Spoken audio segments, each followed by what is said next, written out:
everyone, and welcome to our adult story time. Today we're reading the second installment of The Machine Stops by E.M. Forster. So, last time we learned that humanity was basically staying in one room for their entire life. They stayed in their room, they didn't go outside, they only interacted through the machine. They didn't see anyone face to face. Interesting, huh?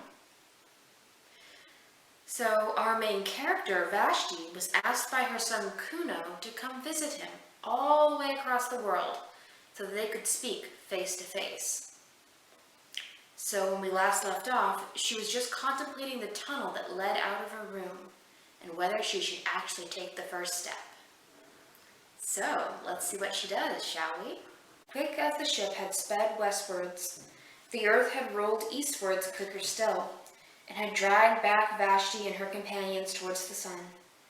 Science could prolong the night, but only for a little, and those high hopes of neutralizing the Earth's diurnal revolution had passed, together with hopes that it were possibly higher.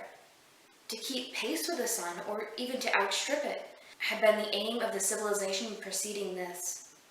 Racing airplanes had been built for the purpose, capable of enormous speed, and steered by the greatest intellects of the epoch. Round the globe they went, round and round, westward, westward, round and round amidst humanity's applause, in vain. The globe went eastward quicker still.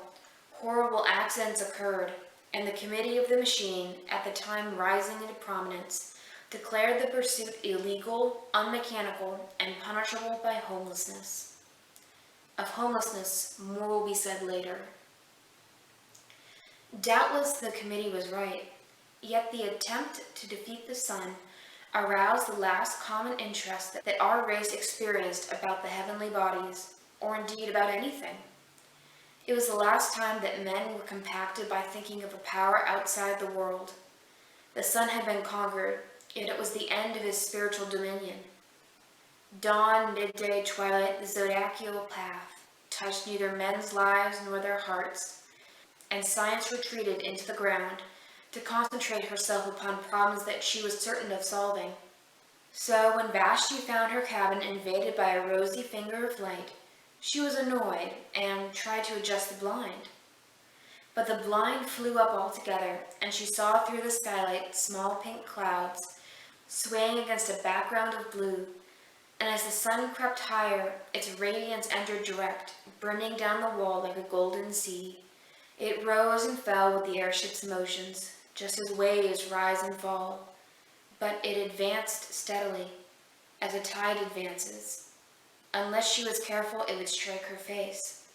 A spasm of horror shook her, and she rang for the attendant.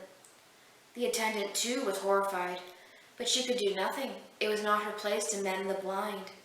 She could only suggest that the lady should change her cabin, which she accordingly prepared to do. People were almost exactly alike all over the world, but the attendant of the airship, perhaps owing to her exceptional duties, had grown a little out of the common. She had often to address passengers with direct speech, and this had given her a certain roughness and originality of manner. When Vashti swerved away from the sunbeams with a cry, she behaved barbarically. She put out her hand to steady her. "How dare you!" exclaimed the passenger. "You forget yourself." The woman was confused and apologized for not having let her fall. People never touched one another. The custom had become obsolete, owing to the machine. "Where are we now?" asked Vashti haughtily. "We are over Asia," said the attendant, anxious to be polite. "Asia? You must excuse my common way of speaking. I have gotten into the habit of calling places over which I pass by their unmechanical names." "Oh, I remember Asia. The Mongols came from it." Beneath us, in the open air, stood a city that was once called Simla. "Have you ever heard of the Mongols and of the Brisbane school?" "No." "Brisbane also stood in the open air." "Those mountains to the right. Let me show you them." She pushed back a metal blind, The main chain of the Himalayas was now revealed. They were once called the roof of the world, those mountains.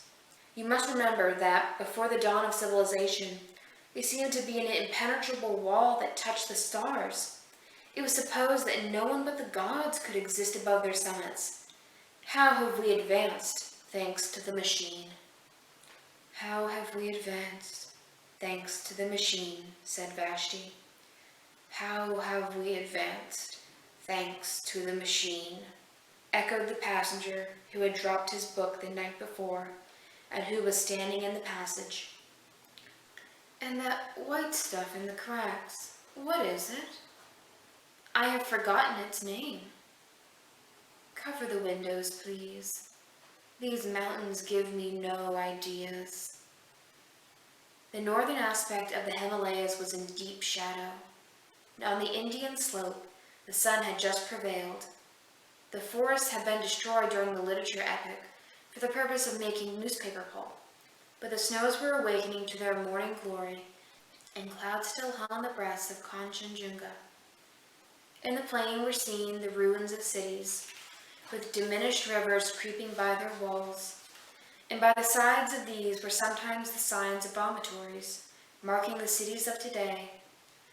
Over the whole prospect airships rushed, crossing the inner crossing with incredible aplomb, and rising nonchalantly when they desired to escape the perturbations of the lower atmosphere and to traverse the roof of the world. We have indeed advanced, thanks to the machine, repeated the attendant, and hid the Himalayas behind a metal blind. The day dragged wearily forward. The passengers sat each in his cabin, avoiding one another with an almost physical repulsion, and longing to be once more under the surface of the earth. There were 8 or 10 of them, mostly young males, sent out from the public nurseries to inhabit the rooms of those who had died in various parts of the earth. The man who had dropped his book was on the homeward journey. He had been sent to Sumatra for the purpose of propagating the race. Vashti alone was traveling by her own private will. At midday, she took a second glance at the earth. The airship was crossing another range of mountains, but she could see little, owing to clouds. Masses of black rock hovered below her and merged indistinctly into gray. Their shapes were fantastic. One of them resembled a prostrate man.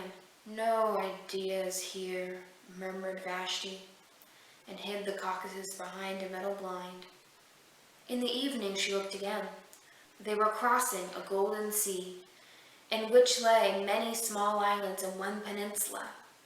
She repeated, no ideas here, and hid Greece behind a metal blind. So, that was the first chapter of The Machine Stops by E.M. Forster. If you enjoyed this and you would like to finish the story, you can find this story and many other science fiction stories upstairs in the Bosler Reading Lounge. And this book is called Thrilling Tales, Science Fiction Short Stories.